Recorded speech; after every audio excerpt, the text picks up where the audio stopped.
So today I will show you how I solve this preemptive priority scheduling.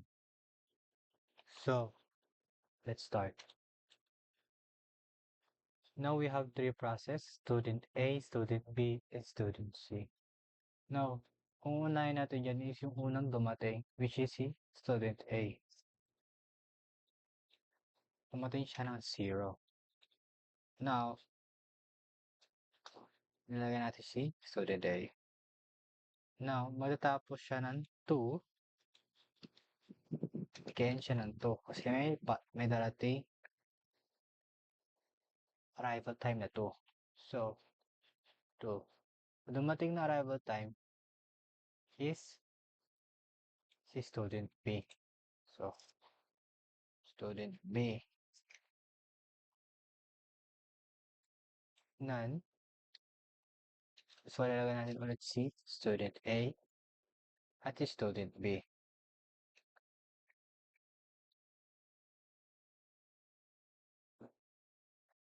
So, anong consume ni student A is dalawa. So, dito natin siya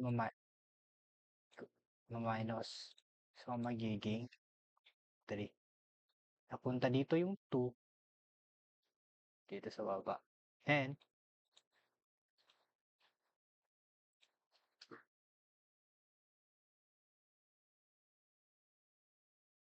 para sa next is ilalagay natin yung kanilang priority. Ang priority ni student A is 3. Si student B naman is 1.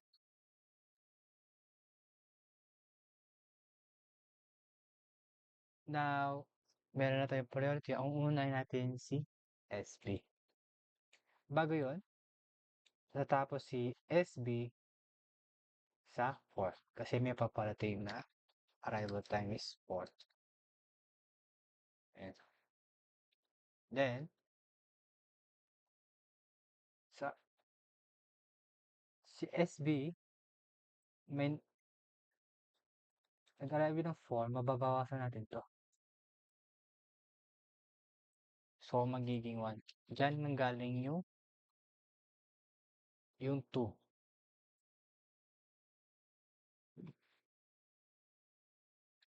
Ina-consume, napunta dito.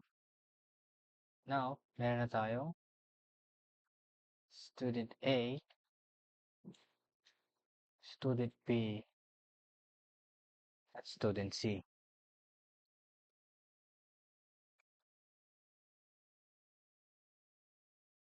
Now, ilalagay natin kanilang priority. Student A may priority na 3. Student B naman is 1. Student C is 2. Ayan. Now, ang uuna natin dyan is pinakamas priority, which is student B ulit. Ayan. Now, wala na next na darating kasi we only have 3 process. Now, si student B, kukonsume niya na yung matitira. Ito. So, magiging 0 na siya.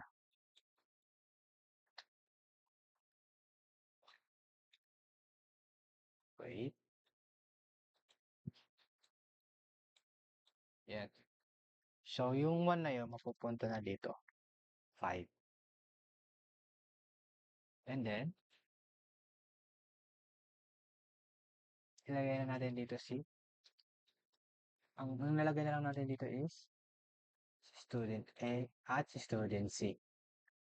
Patula na si student B kasi tapos na po siya. 0 na ang kanyang first time. Student A na may priority na 3 at si student C naman na is 2. Now, ang una natin sa kanilang mas priority is student C. Meron siyang 2. At dito, dahil wala nang darating sa arrival time kasi because we have only 3 process, kukonsume niya na to. Itong 4 magiging 0 na.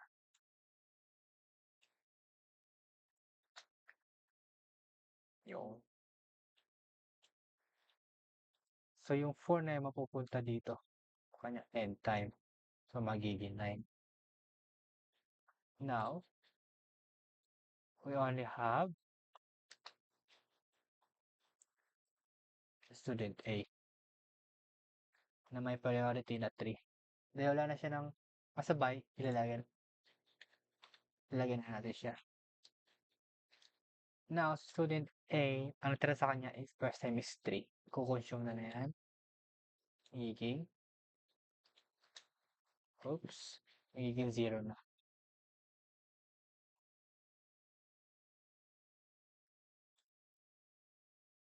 Yan. So, yung 3 na yun, mapapunta dito. 9 plus 3 is 12. Yan. Now, tapos tayo dyan. Ilagay na natin yung CPU utilization. So, CPU utilization natin is last is wait 12 times 12 divide 12 then times 100 equal 100%. Ayan. Then, pupunta na tayo sa end time. So, end time ni student A is 12. Student B naman is 5.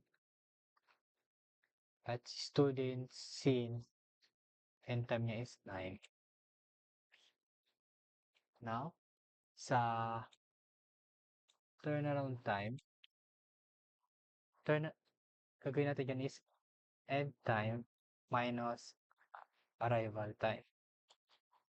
So, 12 minus 0, 12. 5 minus 2, 3. 9 minus 4 is 5.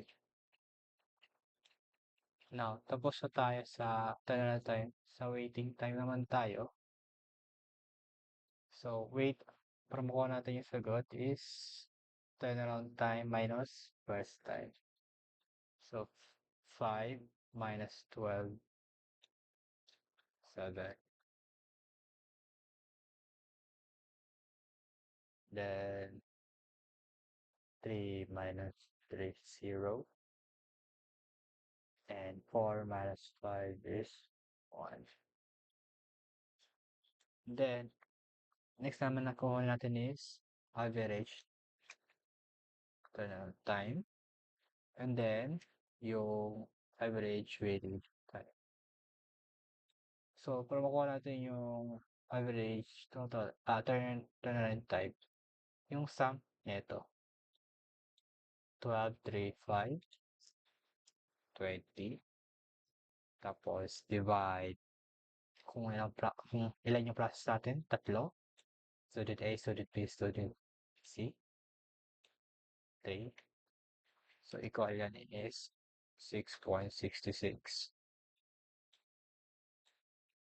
Sa average waiting time naman natin is yung sum nito, 701. So, 8. Tapos yung kung ilan yung process natin ulit is 3. So, equal 2.66.